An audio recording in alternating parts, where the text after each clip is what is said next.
Celebration ఎప్పుడు కూడా మనం ఫెయిల్యూర్ని కానీ, డెత్ని కానీ, చేదైన అనుభవాలు కానీ ఎవరు సెలబ్రేట్ చేసుకోరు.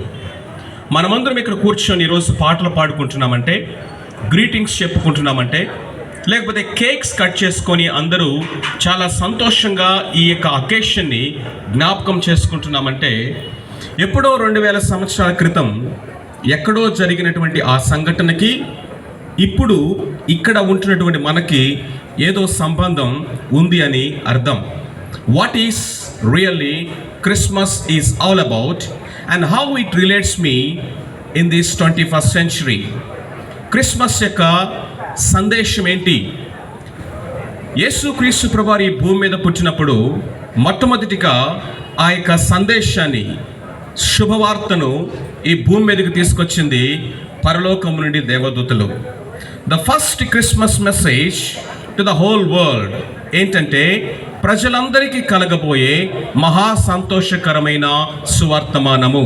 The great tidings of good news for all, not Christians or not to a particular group of people, of a particular time, of a particular tribe, of a particular language, of a particular nation. No, the message says like this: ప్రజలందరికీ కలగబోయే మహా సంతోషకరమైన సువర్తమానం.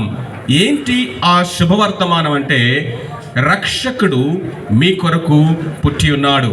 అంటే రక్షకుడు మనందరి కొరకు జన్మించాడు అన్న శుభవార్తని క్రిస్మస్ దినాన ప్రజలకు మొట్టమొదటిగా దేవదూతలు చేరవేశారు.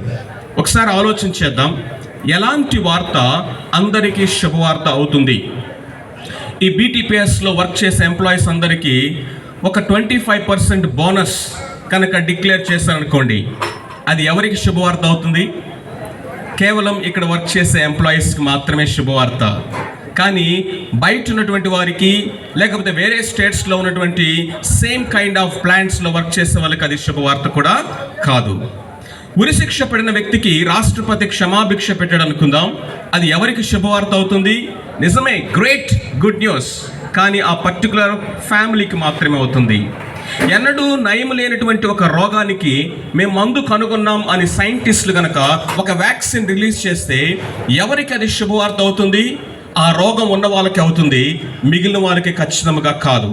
ఈ విధముగా చెప్పుకుంటూ పోతే ఏ విధమైన వార్త అయినా కానీ అది కొద్ది మందికే, కొన్ని సమస్యలకు వర్తించేది మాత్రమే అవుతుంది, కానీ ప్రజలందరికీ శుభవార్త కానే కాదు.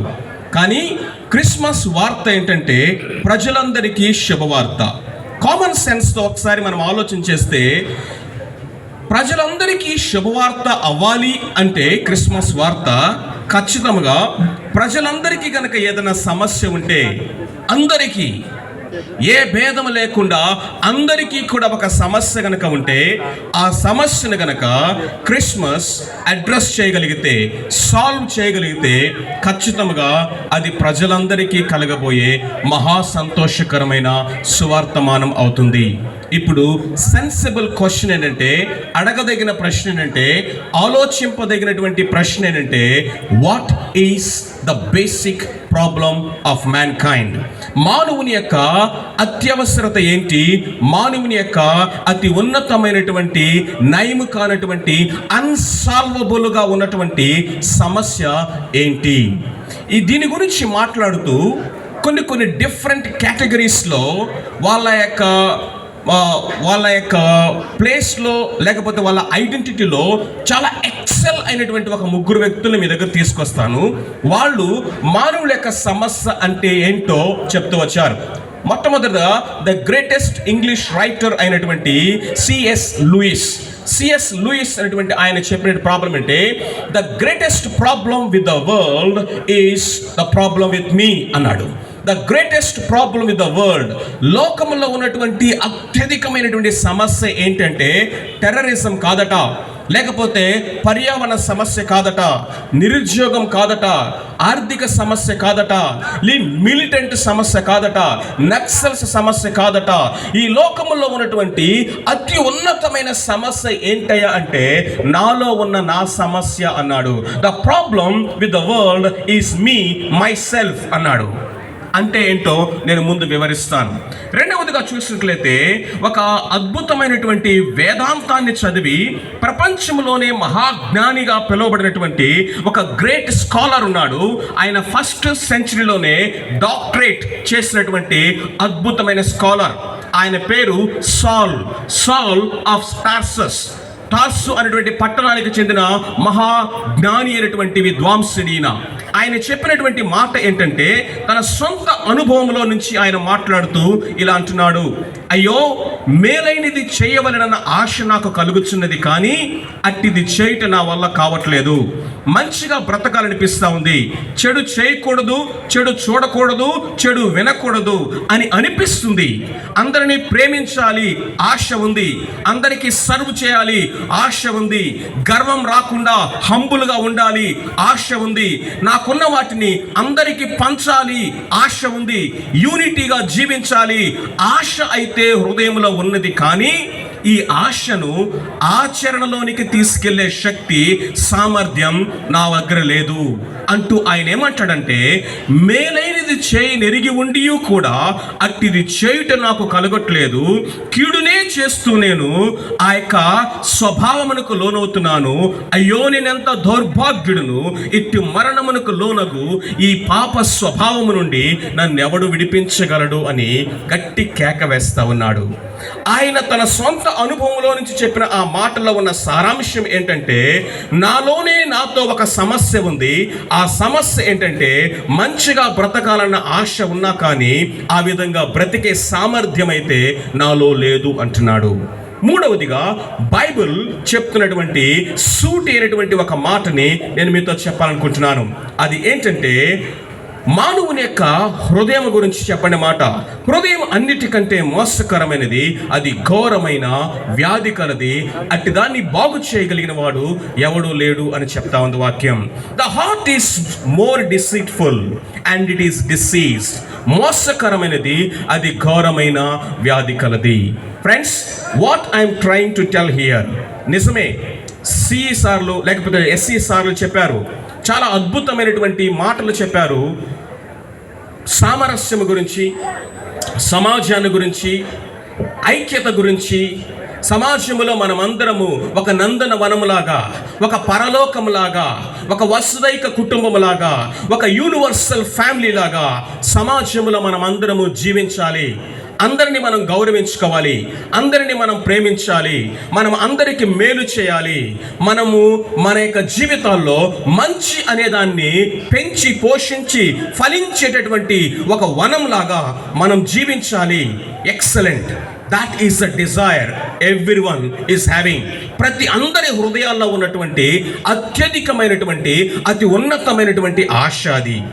But sorry to say this, when it comes to the practical life, మన యొక్క వ్యక్తిగత జీవితంలో, మన కుటుంబ జీవితంలోనికి, మన అనుదిన దైనందిన జీవితంలోనికి కనుక మనము తొంగి చూసినట్లయితే, వాస్తవం అనేటటువంటి ఆ యొక్క ప్లాట్ఫామ్ మీద నిలబడి మన జీవితాల్ని ఒక్కసారి మనము బేరీసు వేసుకొని చూసినట్లయితే, మన సమస్య ఏంటంటే, ఈవెన్ మన సమస్య కూడా ఆశ అనేది ఉన్నది, కానీ దాన్ని ఆచరణలోనికి తీసుకురావటం అనేది మనకి కూడా ఎక్కడో ఆ యొక్క అగాధం, ఆశకి ఆచరణకి మధ్యలో అంతర్యం ఉన్నది.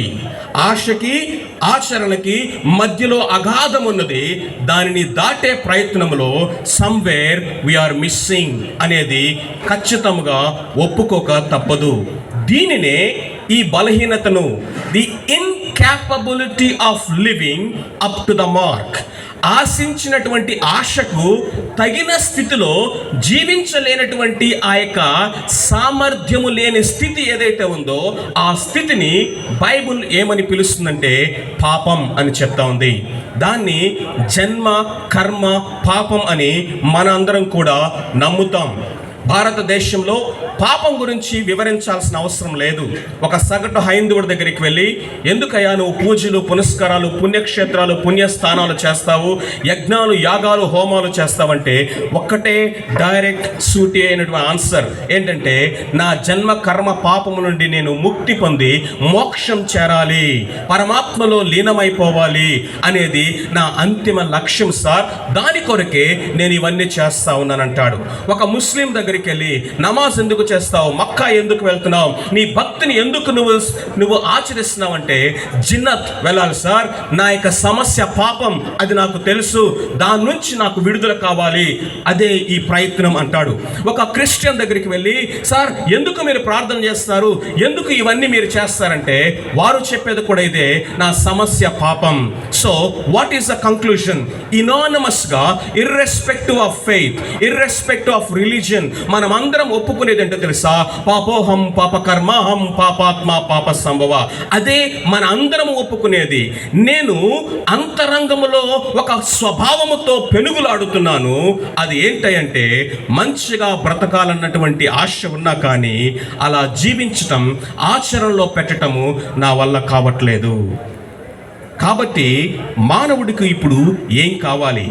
ఇప్పటి వరకు ఈ కొద్ది నిమిషాలు మానవుడి యొక్క సమస్య ఏంటో చెప్పాను. రెండవ పాయింట్ ఏంటంటే, మానవుని యొక్క గ్రేటెస్ట్ నీడ్ ఏంటి? ఇలాంటి సమస్యలో ఉన్నటువంటి, ఇలాంటి ప్రాబ్లంతో సతమతమవుతున్నటువంటి మానవాళి, సమస్త మానవాళికి ఉన్నటువంటి గ్రేటెస్ట్ నీడ్ ఏంటి? డబ్బా, జ్ఞానమా, లేకపోతే ఎంటర్టైన్మెంటా? Is it money? Is it media? Is it music? Is it masti? Is it entertainment? Or is it anything else? ఇవన్నీ కూడా మానవుడికి మనము సమృద్ధిగా అందించి, ఇవి నీ సమస్యను తీర్చగలవు అని కనుక ఒకవేళ చెప్పినట్లయితే, ఇప్పుడు ఉన్నటువంటి ఈ తరములో ఉన్నటువంటి సగటు మానవుడికి ఇవన్నీ కుప్పలు తెప్పలుగా ఉన్నాయి. డబ్బు కుప్పలు తెప్పలుగా వచ్చి పడతా ఉంది ఈ దినాల్లో మన యొక్క జీవితాల్లో. మీడియా, ఎంటర్టైన్మెంట్ కనుక మనం చూసినట్లయితే ఎన్ని ఛానల్స్ ఉన్నాయో తెలియదు, ఎన్ని యాప్స్ ఇన్స్టాల్ చేస్తున్నామో తెలియదు. ఆ యూట్యూబ్లోకి వెళ్తే, లేకపోతే ఆ ఫేస్బుక్లో, ఇన్స్టాగ్రామ్లో, సోషల్ మీడియాలో సమస్త ప్రపంచమంతా కూడా చేతిలోకి వచ్చేసింది. దునియా మొత్తం కూడా ముట్టిమేహే అంటున్నాడు. కర్లో దునియా ముట్టిమే. ఆ యొక్క నినాదంతో రిలయన్స్ ఇండస్ట్రీ స్టార్ట్ చేశాడు ఆయన. ఈ దునియా మొత్తాన్ని చేతిలోకి తీసుకోవాలన్నాడు. నిజమే, ఆయన కళ నెరవేరింది. ఈరోజు అరచేతిలో స్వర్గం, అరచేతిలోనే ప్రపంచమంతా, సమస్తమంతా కూడా దీంట్లో ఒక చిన్న క్లిక్ ద్వారా మనం చేయగలుగుతున్నాం. ఆర్టిఫిషియల్ ఇంటెలిజెంట్ ఏజ్లో ఉన్నాం. చాట్ జీపీటీ ప్రపంచంలో మనం ఉన్నాం. మర మనుషుల్ని, రోబోట్స్ని తయారు చేస్తున్నాం. అంతరిక్షంలో విహరించి వస్తూ ఉన్నాం. పక్షి కంటే వేగంగా మనం ఎగరగలుగుతున్నాం. చేప కంటే వేగంగా ఈదగలుగుతున్నాము. కాంతి వేగంతో పోటీ పడతా ఉన్నాము. అంతరిక్షం అవతల ఏముందో చూడాలని తహతహలాడుతా ఉన్నాము. మానవుని యొక్క శాస్త్రీయ పరిజ్ఞానము పీక్స్ లో ఉన్నటువంటి ఏజ్ లో మనం జీవిస్తున్నాం. మరి నైతిక విలువలు, మానవుడి యొక్క మానవ నైతిక విలువలను గనక మనం చూసినట్లయితే, రీసెంట్గా జరిగిన కొన్ని వార్తలు మీ ముందు పెడతాను. ఒక భర్త తన సొంత భార్యను బుచ్చర్ నైఫ్తో ముక్కలుగా నరికి కుక్కర్లో పెట్టి కుక్ చేశాడట, సూప్ లాగా. ఆ సూప్ని మళ్ళీ ఎండబెట్టి పొడి చేసి, ఆ పొడిని తీసుకెళ్ళి చేపల చెరువులో చేపలకు మేతగా చల్లొచ్చాడట. ఎక్కడో జరగలేదండి, తెలంగాణలోనే జరిగింది. ఎక్కడో కాదండి, హైదరాబాద్కి పక్కనే జరిగింది ఈ సంఘటన. సభ్య సమాజం అంతా ఉలిక్కి పడినటువంటి సంఘటన. 10వ తరగతి చదివే కుర్రాడు ఆ పక్కింట్లో ఉన్నటువంటి ఒక చిన్న బాలికని, 8వ తరగతి చదివే బాలికని 14 సార్లు పొడిచి చంపేశాడు. ఎందుకు రానివంటే ఆడు ఏదేదో రీజన్స్ చెప్తున్నాడు. పోలీసులు ఆ చిన్నపిల్లను పట్టుకొని వాడి చేతిలో ఉన్నటువంటి స్మార్ట్ ఫోన్ తీసి, ఆ స్మార్ట్ ఫోన్ ఓపెన్ చేసి చూస్తే దాంట్లోనట 1500 పోర్నోగ్రాఫిక్ వీడియోస్ ఉన్నాయట. అశ్లీలానికి సంబంధించినటువంటి ఆ వీడియోస్ ఆ ఫోన్లో కనిపిస్తూ ఉన్నాయి. ఏజ్ ఎంత? 15 సంవత్సరాలు. చేతులు ఏముంది? కత్తి. ఇంకొక చేతులు ఏముందంటే అసభ్యానికి ప్రతీకగా నిలిచినటువంటి ఆ భయంకరమైన వీడియోస్ని. రాత్రంతా ఏం చేస్తారు అంటే క్రైమ్ వీడియోస్ చూస్తానని చెప్పాడంటే వాడు. Look at the exposure of the wisdom, the technology, ఎలాంటి ప్రపంచంలో మనం జీవిస్తూ ఉన్నాము. మానవుడి యొక్క అవసరత జ్ఞానం కాదు, మానవుడి యొక్క అవసరత ప్రాముఖ్యమైనది ఈ లోకములో ఈ టెక్నాలజీ కాదు, ఇంకా డబ్బు కాదు, వినోదము కాదు, విజ్ఞానము కాదు. మానవుని యొక్క గ్రేటెస్ట్ నీడ్ ఏంటంటే మానవుని యొక్క గ్రేటెస్ట్ ప్రాబ్లమ్ని తీర్చగలిగిన ఒక రక్షకుడు. The greatest problem of man kind is sin and the greatest need of man kind is a saviour who can save from this greatest unsolvable problem which is sin. అందుకనే నేను ఎక్కడ start చేసిన అక్కడికి వస్తున్నాను. Christmas అనేది ఎందుకు greatest news ఈ ప్రపంచంలోనికి తీసుకొచ్చిందంటే, Christmas దినాన ప్రపంచం అంతటికి ఇవ్వబడిన గ్రేటెస్ట్ న్యూస్ అంటే అ saviour is born to save his people. తన ప్రజలను వారి పాపముల నుండి ఆయనే రక్షించును గనక ఆయన పేరు రక్షకుడు. యేసు క్రీస్తు ప్రభువు ఈ లోకానికి ఎందుకు వచ్చాడో, ఆయన ఏం చేశాడో ఒక చిన్న ఎగ్జాంపుల్ చేసి నేను ముగించేస్తాను. దయచేసి మాటలు చాలా శ్రద్ధగా వినండి. బైబిల్లో ఒక వ్యక్తి ఉన్నాడు, ఆయన పేరు జక్కయ్య. ఈయన చాలా ధనవంతుడు, ఆస్తిమంతుడట. ఎందుకంటే ఆయన చేసే ఉద్యోగం ఏంటంటే chief income tax officer. Just imagine, income tax officer అంటేనే అదొక డ్రీమ్ జాబ్. కానీ ఆయన ఎవరంటే చీఫ్ ఇన్కమ్ ట్యాక్స్ ఆఫీసర్ అట. కావలసినంత డబ్బు ఉంది, ఆస్తి అంతస్తులు ఉన్నాయి, కానీ తన యొక్క జీవితంలో సంతోషం లేదు, సమాధానం లేదు, తృప్తి లేదు. సమాజంలో ఒక స్నేహ సంబంధాలు ఏమీ లేవు, ఒంటరివాడు అయిపోయాడు. ఒకరోజు యేసుక్రీస్తు ప్రభువారు ఆయన ఈ భూమి మీద జీవించిన కాలంలో ఆ ఊరి నుంచి దాటుకుంటూ వెళ్తున్నాడట. somehow he heard something. యేసు ప్రభువారు ఇటు వెళ్తున్నాడని ఆయనకి వినపడింది. వెంటనే ఆయన హృదయంలో ఒక ఆశ చిగురించింది. ఆ ఆశ ఏంటంటే he wanted to see who Jesus is. He wanted to see who Jesus is. యేసు ఎవరో అని చూడగోరెను. My friends, listen to this. This is the one question that's really shaking the whole world. ప్రపంచాన్ని కదిలించి వేస్తున్నటువంటి, అందరినీ కూడా ఒక్కసారి ఉలిక్కి పడేటట్టుగా చేస్తున్నటువంటి ఒకే ఒక ప్రశ్న ఏమంటే హూ ఈస్ జీసస్? యేసు క్రీస్తు ఎవరు? ఈ ఒక్క ప్రశ్నకి ఎన్ని రకాల జవాబులు ఉన్నాయో సమాజంలో చెప్తాను వినండి. యేసు ఎవరు అని గనక వెళ్ళి అడిగితే కొంతమంది అంటారు ఆయన కేవలం ఒక మనిషి అని చెప్పేవాళ్ళు ఉన్నారు. యేసు ఎవరు అని అడిగితే కొంతమంది చెప్తారు ఆయన అమెరికా వాళ్ళ దేవుడు అని చెప్పేవాళ్ళు ఉన్నారు. యేసు ఎవరు అని చెప్తే మనకు గాంధీ తాత ఎలాగో ఇజ్రాయేల్ ప్రజలకి, యూదులకు ఆయన వాళ్ళకు జాతిపిత లాంటి వాడు అని చెప్పేవాళ్ళు ఉన్నారు. యేసు ఎవరు అని అడిగితే ఆయన సంఘ సంస్కర్త అని చెప్పేవాళ్ళు ఉన్నారు. యేసు ఎవరు అని అడిగితే ఆయన ఒక అద్భుతమైనటువంటి టీచర్ అండి, ఆయన బోధించినటువంటి బోధలు ఇంకెవరు బోధించలేదు, అమోఘమైన బోధలు చేసిన ఒక గ్రేట్ టీచర్ అని చెప్పేవాళ్ళు ఉన్నారు. యేసు ఎవరు అని అడిగితే మరికొంతమంది అంటారు ఆయన ఒక ప్రవక్త అని చెప్పేవాళ్ళు ఉన్నారు. యేసు ఎవరు అని అడిగితే అనేక అవతారాల్లో ఆయన కూడా ఒక అవతారము, ఒక మంచి దేవుడు అని చెప్పేవాళ్ళు ఉన్నారు. In the midst of all these diverse answers, in the midst of all these complex answers, the most important question, as Zacchaeus has desired in his own heart, is who is Jesus? జక్కయ్య స్టోరీలో నుంచే యేసు ఎవరో అని ఆయన ఎలా కనుగొన్నాడో మీకు చెప్పాలని ఆశపడుతున్నాను. దయచేసి కొద్ది నిమిషాలు వినండి. ఆ విధంగా యేసు ఎవరో చూడాలని ఆయన ఇంటిలో నుంచి బయటకు వచ్చాడు, రోడ్డు మీద పరిగెడుతున్నాడు. అయితే ఫర్ హిస్ షాక్ అక్కడ వేల మంది జనం ఉన్నారు. ఈయనేమో చాలా పొట్టివాడట ఆకారంలో. ఏం చేయాలి? ఎగిరెగిరి చూడటానికి ట్రై చేశాడు, తన వల్ల కాల. డిస్కరేజ్ అయిపోయాడు. నెక్స్ట్ టైం ట్రై చేద్దాంలే, మళ్ళీ ఇటు వస్తాడు కదా ఇంకొకసారి అనుకొని వెనక్కి వెళ్దాం అనుకుంటే తన మనస్సు అంటుంది ఏ జక్కయ్య, this may be the last chance. ఈ ఒక్క అవకాశాన్ని జీవితంలో నువ్వు మిస్ అయ్యావంటే యు మిస్ ఎవ్రీథింగ్. కాబట్టి ట్రై చేయి, వెళ్ళి చూడు అని మనస్సు తనను పురికొల్పింది.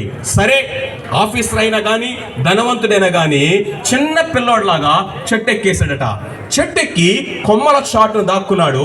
యేసు ప్రభువు రోడ్డు మీద అలా వెళ్ళిపోతూ ఉంటే దూరం నుంచి అట్లా ఒక లుక్ వేద్దాం, అందరూ వెళ్ళిపోయిన తర్వాత ఎవరికి కనపడకుండా దిగేసి చక్కగా ఇంటికి వెళ్ళిపోదామని ఆయన చెట్టెక్కి కూర్చున్నాడు.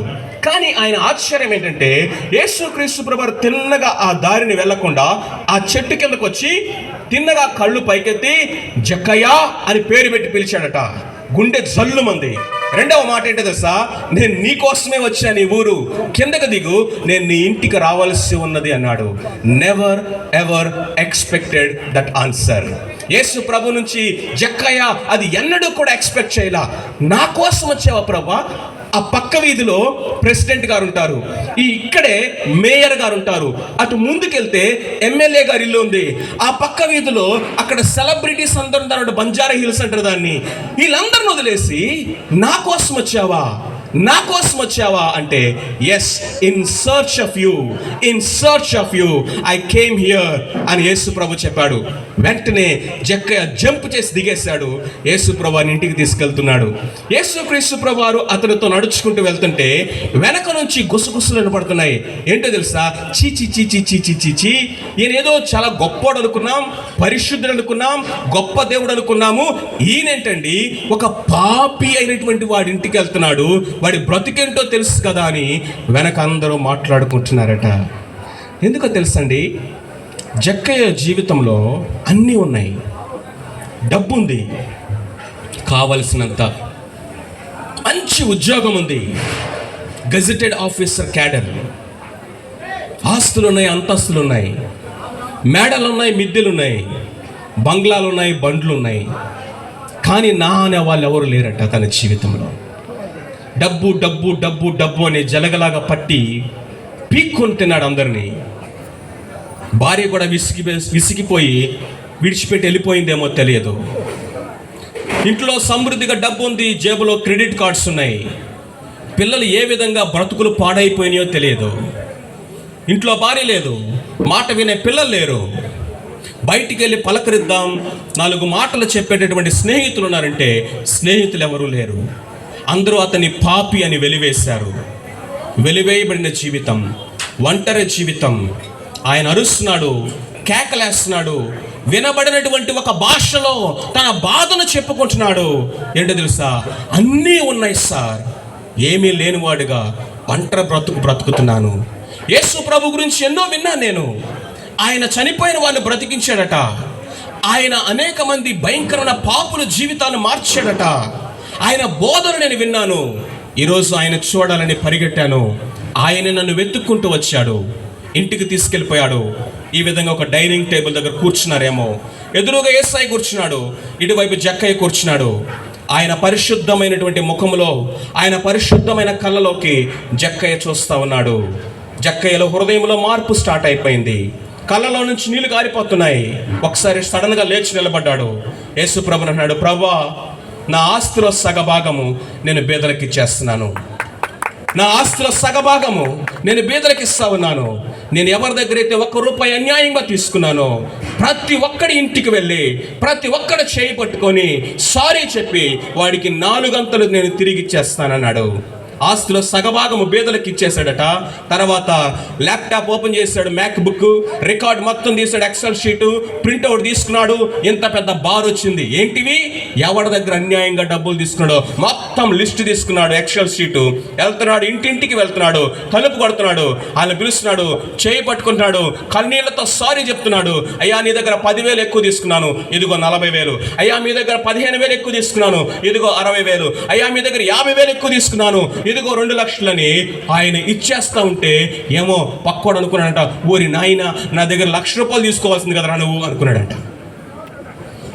టాక్ ఆఫ్ ద టౌన్, ఆ పట్టణం అంతా కూడా గుప్పమనిపోయింది. డబ్బు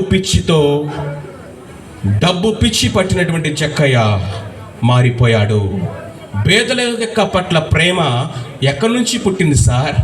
సర్వీస్ అనే హార్ట్ ఈ లంచగొండికి ఎక్కడి నుండి వచ్చింది సార్? అన్యాయంగా లాక్కున్న వాడికి న్యాయం ఎవరు నేర్పించారు సార్? ఇదిగో నేను ఒక్కడనే బ్రతికితే చాలదు, నాకు దేవుడిచ్చిన దాంతో అనేక మందిని బ్రతికించాలనే సామరస్యం ఎవరు నేర్పించారు సార్? జాగ్రత్తగా వినండి. ఇది నా శక్తి సామర్థ్యం వలన, నీ శక్తి సామర్థ్యం వలన అయ్యే పని కాదు. ఇది జక్కయ్య జీవితంలో ప్రేమకు, సేవకు, నీతికి, న్యాయానికి, తగ్గింపుతనానికి, ఇంకా ఇందాక మన సార్లు చెప్పారే అవన్నిటికీ మూలం అయినటువంటి యేసుక్రీస్తును, రక్షకుణ్ణి తన జీవితంలో తను తెలుసుకున్నాడు, తను కలుసుకున్నాడు, తన పాప జీవితాన్ని ఒప్పుకున్నాడు. ఆ రోజు నుంచి ఆయన జీవితం ఒక నూతనమైనటువంటి ఆరంభం స్టార్ట్ అయింది. నా ముగింపు మాటలను జాగ్రత్తగా వినండి. Why Jesus Christ have come to this world. ఎందుకు అంటే అదే ప్యాసేజ్లో ఒక మాట ఉంది, నశించిన దానిని వెదకి రక్షించుటకు. నశించిన దానిని వెదకి రక్షించుటకు. We are lost in our sinful nature. We are lost in this dark world. We are lost in this sinless or sinful loveless world. అందుకని ఆయన అన్నాడు, చీకట్లో ఉన్న ప్రజలారా నేను మీకు వెలుగునివ్వడానికి వచ్చాను, ఎందుకంటే నేనే వెలుగును. ప్రేమ లేనటువంటి లోకములో ప్రేమను ఆయన జీవించి చూపించి ఆ సిలువ మీద ప్రేమకు అత్యధికమైనటువంటి ప్రతీకగా నిలిచినటువంటి ఆ సిలువ మీద ఆయన చూపించిన ప్రేమ, ఆయన చేతుల్లో మేకులు, ఆయన కాళ్ళలో మేకులు, ఆయన తలకి ముండ్ల కిరీటము, ఆయన శరీరం అంతా ఇనుప ముండ్ల కొరడా దెబ్బల చేత నాగటి చాలులు దున్నినట్లుగా దున్నబడింది. స్వరూపము లేని వాడిగా, సొగస్సు లేని వాడిగా, మనుషులు చూడలేనటువంటి వికృతమైన ఆకారముగా దేవాది దేవుడు సమస్త మానవాళి కొరకు ఒక అడ్డుకర్రకు, నిలువు కర్రకు వేలాడుతూ ఉంటే, నిస్సహాయుడు అంది లోకం, చేతగాని వాడు అంది లోకం, నువ్వు దేవుడు అయితే దిగి మమ్మల్ని అందరినీ రక్షించవచ్చు కదా అని పిలిచింది లోకం. కానీ ఆయన నోరు తెరిచి మొట్టమొదటిగా పలికిన మాట అంటే తెలుసా? తండ్రి, వీరేమి చేయించున్నారో వీరెరుగురు, వీరిని క్షమించు. That is the highest display of love, sacrificial, unconditional, eternal love. ప్రియులరా, రిజర్వాయర్లో వాటర్ ఉంటేనే మన ఇంటి మీద ఉన్న ట్యాంకులోకి వాటర్ వస్తాయి. ఆ ఇంటి మీద ఉన్న ట్యాంకులో వాటర్ వస్తేనే మనం తిప్పే ట్యాప్లో నుంచి వాటర్ వస్తాయి. అందరికీ ప్రేమ, త్యాగం, తగ్గింపు, సేవ, నీతి, న్యాయం అనే ఈ వాటర్ ఫ్లో అవ్వాలి మా ఇంట్లోకి, ఫ్లో అవ్వాలి మా సమాజంలోకి, ఫ్లో అవ్వాలి మా స్ట్రీట్స్లోకి అని ట్యాపులు తిప్పుతున్నాము. కానీ ఆ పైప్ లైన్, ఎవరైతే నువ్వు, నేను, ఎంప్లాయీస్, సమాజం అనేటువంటి ఆ పైప్ లైన్ ఎండిపోయినటువంటి డ్రై పైప్ లైన్ లాగా అయిపోయింది. కారణం ఏంటో తెలుసా? Pipe line cannot supply water on its own. It needs connection with the reservoir, and that reservoir of love, service, holiness, justice, humility, light, love is Jesus Christ. ఎప్పుడైతే మానవ జాతి ఆయన్ని కలుసుకుంటుందో, వారి పాపములకు క్షమాపణ పొంది తెగిపోయిన సంబంధాన్ని నెలకొల్పుకుంటుందో, ఆ ప్రేమ మనలోకి ప్రవహిస్తుంది. ఆ ప్రేమ మన జీవితాన్ని వెలిగిస్తుంది. That is the good news of Christmas. That is the essence of Christmas. తలలో వంచండి, మీ కొరకు చిన్న ప్రార్థన చేసి నేను మైక్ ఇచ్చేస్తాను.